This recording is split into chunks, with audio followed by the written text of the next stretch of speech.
Bonjour, c'est Cryptolis, bienvenue dans la quotidienne, notre rendez-vous matinal du lundi au vendredi pour analyser le marché, bien évidemment, le Bitcoin et le marché crypto. J'espère que vous allez bien ce lundi 19 décembre 2022. Avant de commencer cette analyse technique, comme d'habitude, si vous voulez soutenir la chaîne, c'est simple, likez, partagez la vidéo, ça aide beaucoup au référencement, et abonnez-vous si ce n'est pas déjà fait. On commence tout de suite cette analyse avec le récapitulatif habituel de notre hypothèse héliotiste, vague 1, 2, 3, 4, 5. 5 terminé en avril 2021. Nous sommes dans un retracement en A, B, C. B avec extension, C avec extension. Chose qui est notable, c'est que à partir du moment où nous avons une extension au niveau de la B, on renforce aussi une pattern qui est la pattern de Wyckoff de réaccumulation dans lequel nous avons un arrêt de tendance haussière avec le buying climax qui a été fait. On retrace, on fait l'automatique rally, on réaccélère, on fait le secondary test. Le secondary test prend la liquidité du BC, donc ça veut dire que nous sommes dans une réaccumulation de Wyckoff, et nous sommes actuellement dans une partie basse, dans un break de la R, ce qu'on appelle le sign of weakness, le saut, qui est une partie normalement qui est censée être une accumulation, c'est une zone dans laquelle on va potentiellement ranger pendant un certain temps pour pouvoir prendre des forces, et ensuite faire ce que l'on attend, un uptrust, c'est-à-dire un nouvel ATH pour un nouveau cycle haussier. La notion de temporalité ne rentre pas dans la notion de Wyckoff, mais en tout cas, on a une notion de temporalité qui est proche par rapport à celle du BTC, qui est celle du halving, qu'on connaît déjà, les cycles de 4 ans, qui seraient donc en 2024, deuxième trimestre 2024, qui nous donnerait un go sur le long terme pour 2024, une dernière accélération, enfin disons qu'une continuité d'accélération pour arriver justement sur un nouvel ATH à partir de 2024. Ça ne veut pas dire que d'ici là, on ne peut pas faire une nouvelle accélération, on ne peut pas remonter ici, par exemple, comme on a pu le voir dans les précédents cycles, et qu'on ne peut pas descendre. Descendre jusqu'où? C'est la question que j'entends souvent. Nous avons 786, 14 800, nous avons le top de la 1, 14 000, et nous avons l'order block qui se trouve ici à 10 400, qui est l'objectif 1,618 de la prolongation de la A sur la B, d'accord? Donc objectif de prolongation de Fibonacci classique que l'on peut avoir, donc sur lequel on aurait aussi en plus la résistance d'Ishimoku Monthly qui se trouve ici. Néanmoins, vous connaissez un petit peu ma position sur les 10 000, je pense qu'il faut un catalyseur pour y arriver, et je ne vois pas quel est le catalyseur qu'on pourrait avoir actuellement, parce que si on zoome un petit peu sur ce qui s'est passé, et on regarde depuis 3 ici, donc la chute de Celsius est de 3 ici, donc en juin, nous avons rangé longtemps, pendant quasiment 3 mois, plus de 4 mois, 120 jours je crois, 120 jours exactement, sur lequel nous avons rangé, avec une possibilité d'accélération, dans lequel on aurait dû accélérer avec les chiffres justement de l'inflation, la nouvelle directive de la Fed, on a eu un Nasdaq et un SP500 qui nous ont fait des gros rallyes, on aurait dû pousser aussi pareil, arriver dans les 25, 26, 27, potentiellement 30 000 $, chose qui ne s'est pas fait parce qu'on a eu encore un événement proche, enfin interne à la crypto, qu'on ne retrouve pas dans le market cap habituel, et nous avons eu FTX qui nous a enfoncé totalement, enfoncé de 25%, à savoir que c'est le deuxième exchange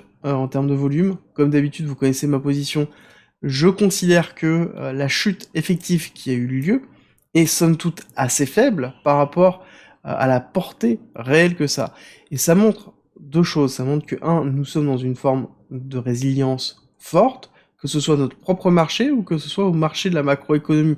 C'est-à-dire qu'on ne se laisse plus emporter par les accélérations haussières ou les accélérations baissières, ou en tout cas moins par les accélérations baissières. Et à côté, on a des événements qui sont très très forts au niveau de la crypto-monnaie, fondamentalement au niveau de la crypto-monnaie. Alors c'est pas fondamentalement dans le sens où ça va être le BTC qui va être impacté, mais ça va être fondamentalement dans le sens où c'est le monde de la crypto qui est touché. Avec ici Terra Luna, nous avons 3 ici et Celsius qui se trouve ici, et là nous avons FTX, et clairement nous avons chuté principalement toute cette partie-là. Certes la macro n'a pas aidé, mais toute cette partie-là, c'est tout simplement le monde crypto en lui-même. D'accord? Ici, un stablecoin algorithmique qui se vautre, ici un 3 ici, donc un fonds capital qui fait de l'investissement sur une considération que potentiellement on soit dans un macro-cycle, Donc ça veut dire que le bear market n'existe pas, ce qui est quand même compliqué étant donné que c'est un capital qui investit un petit peu dans toutes les cryptos. Et nous avons Celsius qui fait sa crise de liquidité. Et ensuite, nous avons FTX, où c'est une malversation de personnes qui sont à la tête du deuxième plus gros exchange, qui vident globalement les comptes et ne gèrent absolument pas ce qui est en train de se faire. Tout ça, donc, toute cette chute, c'est le monde des cryptos. Donc là, il faut bien l'assumer. Oui, la macroéconomie a joué, mais ça n'empêche que la chute qui a été commencée par Terra Luna, et qui nous a emmené en bas, donc les moins 70% qu'on a fait à cause de ça, principalement, c'est le monde de la crypto. On aurait été plus ou moins résilient, et je pense qu'on n'aurait potentiellement pas cassé l'AR ici, on se serait resté dans une réaccumulation faible, et on ne serait pas allé chercher des niveaux beaucoup plus bas. Si on m'avait dit, sur cette période-là, dans la période février, qu'il allait avoir Terra Luna, 3 ici, qu'il allait avoir Celsius, qu'il allait avoir FTX, et qu'on m'avait demandé quel est le prix au niveau du BTC à la fin de l'année, je vous aurais dit certainement 10 000, voire même en dessous. Le fait qu'on n'y soit pas me prouve qu'on est dans une forme de résilience forte, et c'est un petit peu le point de vue que je défends déjà depuis un certain temps, depuis qu'on est dans ce ranging ici très fort, depuis juin, où globalement je vous explique que pour moi la zone intéressante, c'est 15 025, avec potentiellement des incartades en dessous pour aller chercher les 14 000, mais difficilement sans news majeure, rechercher les 10 000 me semble compliqué. Compliqué parce que déjà on n'a pas forcément les liquidités nécessaires. Alors je m'explique, c'est que depuis qu'on a cassé FTX, on a un marché qui est sans liquidité totale. Actuellement les market makers qui font la pluie et le beau temps sur le marché vont chercher des liquidités, oui, mais à côté il y a d'autres vecteurs, c'est que il faut bien comprendre que les market makers actuellement sur les cryptos sont composés aussi majoritairement de cryptos au niveau de leurs assets. Ça veut dire que pousser le prix vers le bas pour aller chercher des liquidités, c'est bien, mais ça impacte aussi énormément leur fonctionnement. Même si ça impacte moindre que d'autres personnes ou d'autres systèmes, ça impactera quoi qu'il arrive. Le fait de passer de 70 milliards ou 50 milliards parce qu'on a fait baisser le cours pour aller chercher des liquidités, ça impacte aussi sur notre capacité de pouvoir refinancer, de pouvoir embaucher, de pouvoir attaquer de nouveaux marchés, de pouvoir réinvestir. Quel est l'intérêt d'aller chercher à 10 000 ? C'est la grande question qu'il faut se poser en cette fin d'année. Quel est l'intérêt d'arriver à 10 000 ? À savoir que quand on prend un petit peu de recul, et ça, je pense que je le traiterai plus dans la prochaine quotidienne, quand on prend un petit peu de recul et qu'on regarde les différents halvings, quand on arrive dans des périodes comme ça, nous sommes dans des périodes de ranging, dans des périodes de consolidation pour préparer le prochain halving. Donc, il n'y a aucun intérêt, ou très peu d'intérêt, d'aller chercher à 10 000, surtout que les liquidités majoritairement, se trouvent à 15 et à 14. Or, il n'y a aucun intérêt, il y a très peu de liquidités qui se trouvent en dessous. Oui, il y en a, mais c'est vraiment très faible.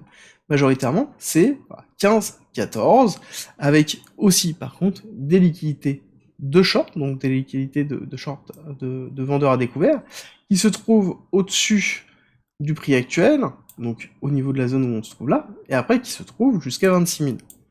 Donc le haut du range massif. D'accord ? Donc là, ce haut de range est aussi intéressant. Il peut être plus intéressant de pousser à la hausse, de valoriser, justement, pour aller chercher les liquidités de shorter, et ensuite aller chercher les liquidités de long. D'accord ? Donc pareil, qui serait dans cette schématique de hausse, baisse, un ranging classique en attendant le halving et les éléments fort crypto, et en même temps attendre que la macroéconomie se calme. On va zoomer un petit peu sur ce qui s'est passé avec cette chute généralisée que l'on a eue. On avait donné plus ou moins l'information à 2 reprises dans lesquelles on avait quand même une grosse perte au niveau de l'order flow qui était en train de se faire. On a eu un premier arrêt qui s'est fait sur l'imbalance effective qui avait été ici, qui est un niveau en même temps important parce que c'était le niveau de travail de toute cette zone-là très longue qui avait été fait dans lequel on avait rangé quand même depuis un certain temps. Et on est allé faire un premier check cassé baissier, et ensuite on est allé récupérer toute la liquidité de cette zone de ranging. Intéressant, on a rebondi sur le dessus, on a enfoncé, et ensuite on est en train de rebondir sur le dessous, d'accord ? Pour potentiellement une continuité baissière. Pourquoi ? Parce que là actuellement, quand on regarde un petit peu le mouvement qui a été fait ici, qui est le premier mouvement d'impulsion, vous savez que j'aime beaucoup ça, ce premier mouvement d'impulsion, j'ai fait une extension de Fibonacci sur le retracement effectif pour nous donner des targets. On voit que la target de 1 est à 16 433, qui correspond principalement à l'OB qui se trouve ici, et sur lequel on aurait potentiellement un rebond. Donc j'ai tendance à penser qu'on va faire une dernière jambe baissière, ici, pour ensuite retravailler au-dessus. Pour retravailler au-dessus, pourquoi? Parce que là, on a beaucoup de liquidités qui sont en attente, donc beaucoup de shorters qui sont en train de se positionner pour une continuité baissière sèche, d'accord? Simple. J'aurais bien dans l'idée d'avoir une accélération haussière avec un short squeeze en place pour aller chercher soit les 17 000, soit aller chercher, bah, la zone de retest où on a été, d'accord? Donc c'est 17 200, pour ensuite faire une dynamique baissière. Et ça peut se faire en plusieurs temps. Exactement, si j'ai tendance à être vraiment dans ce que j'ai en tête, ça ressemblerait à quelque chose comme ça. Ici, dynamique baissière, pareil, baissier, ou même on pourrait faire, pourquoi pas, une accélération haussière avant, juste pour aller récupérer les premiers shorters cassés baissiers, mais bon, on va dire, on va schématiser, accélération baissière, premier short squeeze, retest, deuxième short squeeze, pour aller retester plus haut, allez, 17 200 et liquider vraiment tous les shorters, et ensuite on casse baissier, et on va chercher un order block qui est intéressant, qui est l'order block qui correspond à l'imbalance qui a été laissé ici avec l'inducement plus l'imbalance, et ce qui est intéressant de voir, c'est que si cette schématique se met en place, et qu'on fait les mêmes ratios, donc c'est retracement jusqu'au plus bas qui serait donc notre objectif 1, au retracement effectif qui serait le premier retracement, on serait à une target à 15 000 900, et la deuxième, on serait à 16 100, donc juste au niveau de l'inducement avec potentiellement une mèche d'extension pour aller chercher ce niveau-là. Et c'est une des raisons pour lesquelles je pense qu'on pourrait faire qu'une seule pour aller vraiment chercher la target ici de l'imbalance, avec une mèche d'extension pour aller chercher en dessous de l'imbalance, et on sait qu'on a un OB d'achat en dessous pour pouvoir repartir à la hausse. Cette dynamique-là serait dans une composition long terme représentative pour un retest haussier. Pour un retest haussier, pour aller retester les 17 500, 18 000. On verra ici, est-ce qu'on a une distribution ou est-ce qu'on a une réaccumulation pour casser fortement, est-ce qu'on a une macroéconomie qui nous permet, mais dans tous les cas, pour moi, la schématique actuelle de l'ensemble du marché qu'on retrouve est une schématique de ranging, en tout cas de consolidation, et de retracement. Chose où on est en train de retracer, est-ce qu'on va casser le STB pour faire un spring? Ça, c'est la question qu'on se posera une fois qu'on sera au niveau de l'OB d'achat, voir la réaction du cours de la schématique, étant donné que nous avons pris la liquidité au niveau de la R, on est dans une structure potentiellement haussière pour refaire un nouveau plus haut, ce qui serait en même temps logique. Alors on va faire un petit tour au niveau de l'order flow. Order flow, pourquoi je vous dis que on aurait une tendance à aller rechercher les shorters, c'est que là on voit que on est en train de restructurer potentiellement des positions longues pour aller chasser. On voit que ici on est majoritairement long, bon ça c'est pas forcément positif sur la totalité des comptes, mais autre chose qui est important de voir, c'est que nous n'avons plus d'open interest, on est à 100K. L'avantage c'est qu'on est vraiment en train de diminuer, hein. Je veux dire, avant on diminuait pas en dessous de 140, là on est passé à 120, 100, ça veut dire quoi? Ça veut dire aussi que les traders, les gros traders à levier, ne sont pas là, ont sorti leur position et sont en attente d'un retour du marché, très clairement. Et c'est un petit peu l'idée, quand on est sur cette fin d'année, on prend les profits, et ensuite, on voit plus tard, et c'est un petit peu ce qui est en train de se faire. Au niveau du PERP, on voit que le CVD SPERP est en train de stagner, et on a une chute du CVD spot, donc une continuité baissière qui est en train de se mettre en place, oui, mais est-ce que le momentum va être suffisant? C'est une des raisons pour lesquelles je vous dis que potentiellement, on peut aller chasser le shorter. À côté, nous avons ETH BTC, donc le ratio entre les deux qui nous permet de voir la force de ETH par rapport au BTC, ou la force de BTC par rapport au ETH, et on voit que au niveau de la chute, ici, ETH a beaucoup plus souffert que BTC, et ce qui est pas forcément bon signe pour le ratio des deux. On aurait donc à ce moment-là, en termes de pattern, une continuité baissière. Il faudrait justement tenir le niveau ici pour éviter de casser, donc on pourrait avoir un rebond pour repartir à la hausse, qui serait plutôt positif, parce que l'on pourrait être dans une mise en place d'une compression pour aller chercher, hop, une petite pattern comme ça, et un break haussier pour repartir à la hausse. À savoir que si on regarde, on a quand même un top, un low, un top. Structurellement, on se dit que là, on serait pour aller chercher quelque chose par là, dans les 0,045, donc ça veut dire une sous-performance d'Ethereum par rapport à BTC, ou une surperformance de BTC par rapport à Ethereum. Ce qui serait en même temps logique, étant donné qu'on aurait en mars la sortie de Shanghai, c'est la mise à jour d'Ethereum qui permet la libération des Ethereum qui sont stackés, donc on risque d'avoir une pression baissière qui va s'effectuer, alors qui va pas être d'un coup, mais qui va être au fur et à mesure le temps que les personnes qui souhaitent vendre, vendent, et donc à ce moment-là, on pourra avoir une sous-performance d'Ethereum le temps que ça se mette en place. Et qui plus est, dans une période de ranging fort, qui est un petit peu l'hypothèse que j'ai depuis un certain temps, bon, bah à ce moment-là, on aura un BTC qui surperformerait, ce qui serait logique, étant donné qu'on va vers, en période de ranging, les éléments qui sont forts, qui sont les éléments structurels forts, BTC reste et restera l'élément structurel fort. Au niveau de la macroéconomie, qu'est-ce que l'on voit? Bon, bah, on voit qu'on est en train de restructurer à la baisse. On a vu le break baissier, on va pas s'attarder trop dessus, mais globalement, l'idée que l'on a depuis déjà un certain temps, c'est un retest ici des 11 000, 10 800 pour le Nasdaq, pour ensuite structurer potentiellement une accumulation, donc on a une distribution accumulation, donc ça donne une réaccumulation pour partir à la hausse. Là on en est quand même encore loin, il va falloir être patient, et voir, je pense, cette fin d'année, avoir un retracement effectif sur cette fin d'année. Pareil sur l'SP500, retracement pour aller chercher ici les 236, qui avait été une zone très importante, sur lequel on a les 3670 points, dans lequel on pourrait avoir un retravail d'accumulation pour repartir à la hausse. Ça me semble quand même un petit peu compromis quand on regarde vraiment, un peu moins sur le Nasdaq, mais sur l'SP500, quand on regarde vraiment, on a une target qui soit une continuité baissière d'ailleurs, qui nous mènerait à où? Je n'ai même pas tiré ça, on va le tirer tout de suite, on prend cette baisse, on met au retracement effectif haussier qui a été fait, et ça nous mène sur un objectif de 1 à 3300, d'accord, une très grosse continuité baissière pour ce premier trimestre 2023, ce qui serait en même temps logique au vu de l'état du pricing qui avait été effectué. On sait qu'on avait eu un overpricing au niveau du SP500 et du Nasdaq, et donc là on serait dans une très grosse correction. J'ai toujours dans l'hypothèse, et c'est mon hypothèse à moi, c'est mon avis par rapport à l'analyse que j'en ai, que on risque d'être plutôt dans une tendance baissière, mais une structuration dans la zone justement de travail baissier qu'on a eu. Donc forcément, enfin pas forcément avec une cassure baissière pour aller chercher les objectifs bas, mais en tout cas une structure qui s'effectue ici, avec potentiellement un renversement en avril, mai, juin 2023 pour avoir un rebond haussier qui serait cohérent au niveau du BTC, je vous l'expliquerai demain dans la quotidienne. Alors, le DXY, pareil, on est en train de retravailler cette droite de tendance. Pour rappel, nous n'avons pas clôturé en weekly le break-off structure, donc il est important de pouvoir retravailler, de structurer en dessous pour vraiment valider ce break-off structure. À partir du moment où on le validera, ça veut dire que on aura une inversion de tendance au niveau du DXY. Alors ça ne veut pas dire qu'on va faire hop, une descente comme ça, d'accord, on est très très loin. Ça veut dire que, en l'occurrence, à partir du moment où on valide et on structure en dessous, on pourra avoir un retest, juste des 105, pourquoi pas, de cette zone-là, soit un retest profond, avec un retest des 109-110, pour lequel après, on pourrait descendre. Cette partie-là de retest correspondrait notamment à une correction forte SP500, Nasdaq et crypto-monnaie pour une continuité baissière, et ensuite une inversion de tendance pour un départ aussi, une structuration haussière plutôt positive.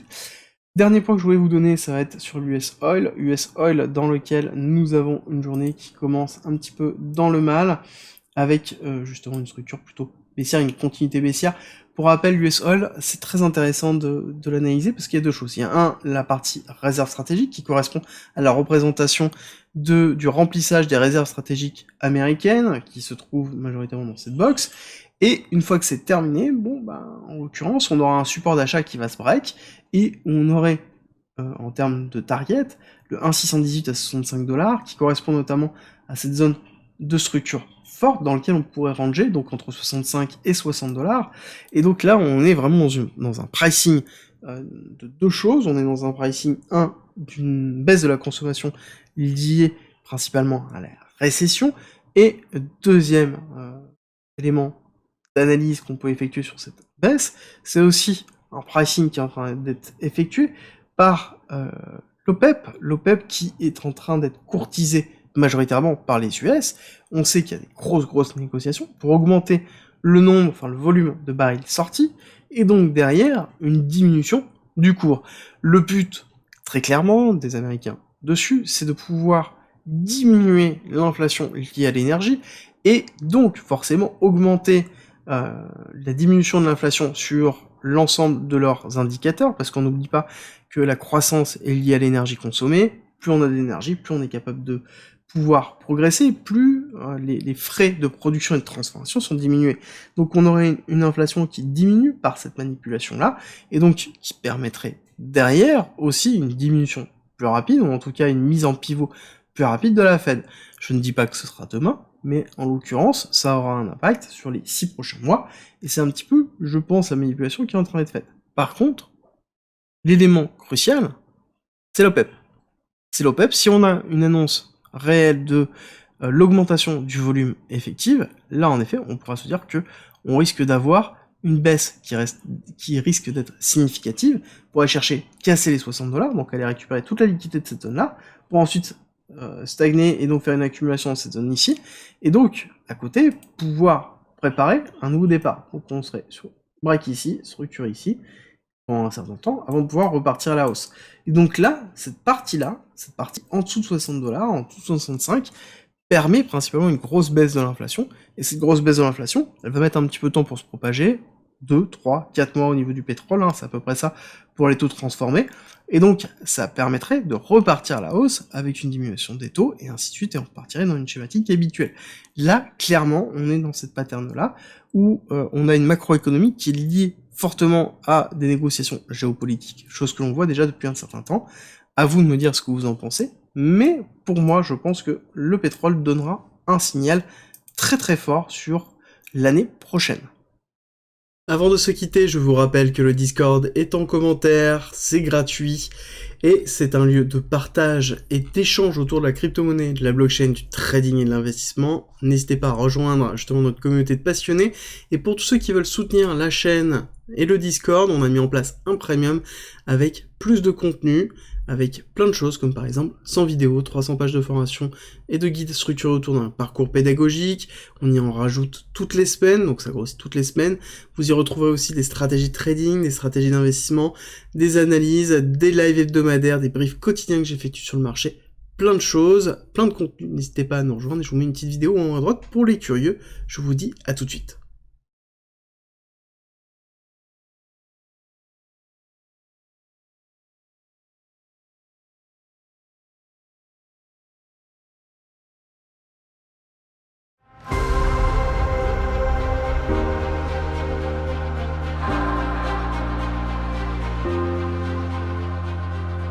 Si tu aimes mon contenu, n'hésite pas, partage, like, ça m'aide énormément, et rejoins-nous sur Discord.